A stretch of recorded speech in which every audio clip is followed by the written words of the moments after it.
Hey YouTube, I'm going to show you how I ended up finally settling on a way to install a Homepatrol 2 inside of a 2011 Silverado.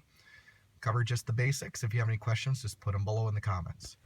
I've tried multiple different ways, as many of you know that have this. I've tried different types of window mounts for larger cell phones, like the iPhone 6 Plus and that's about the same size this way, where they grab on their universal mounts, but the problem is, no matter how you do it, you hit those buttons. Bottom's fine, and it grabs onto them tight enough, but then you hit the buttons, whether it's the volume or the power. So that just didn't work.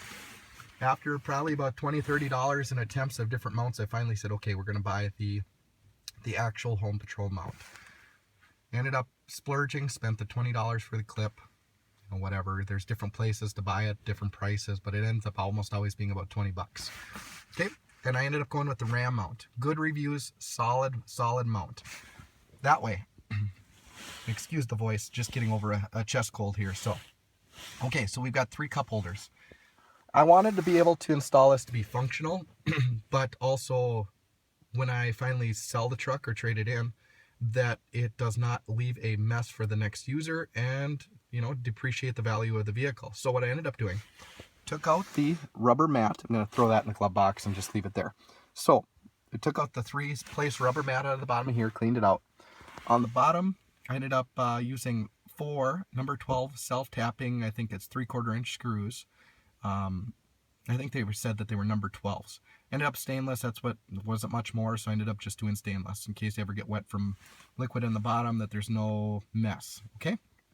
So I did, even though they were self-tapping, I ended up real small pilot holes in all 4 places, easier to line up, and a cleaner install when all was said and done, and plenty of thread to grab with using a very, very, very small drill bit.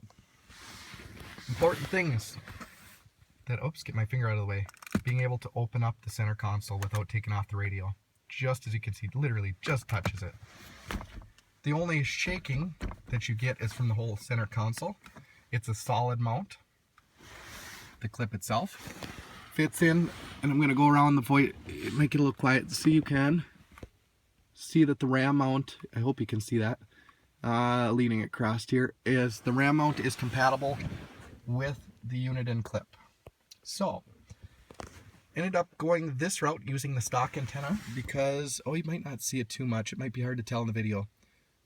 Most of them, of course, most of the time I can hear the signals quite well with the stock antenna. It seems to work better than most of my other scanners, so we're just going to try it for a while using the stock antenna. It doesn't seem to get in my way because from where I'm actually sitting back here, direct forward is running. I can still operate the radio for the touchscreen portion of the 5100, and then the microphone, of course, is here. So that is how I ended up doing it. Again, like I said, I can open up the center console. If I want to, I am going to run the power. Power's off of this side. I'm going to run it just straight across here. And again, so I'm not always running off the batteries.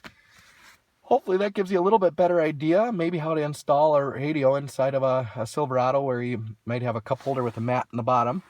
Might be in the right location that you can drill some small holes. And then if you're one like me that trades vehicles all the time, it doesn't leave any mess for the future people and decrease the value of it. Just put the rubber mat back in, take that out, and that's the same thing with the 5100. I put a screw mount where the rubber mat was, and it'll go back. So let me know if you have any questions.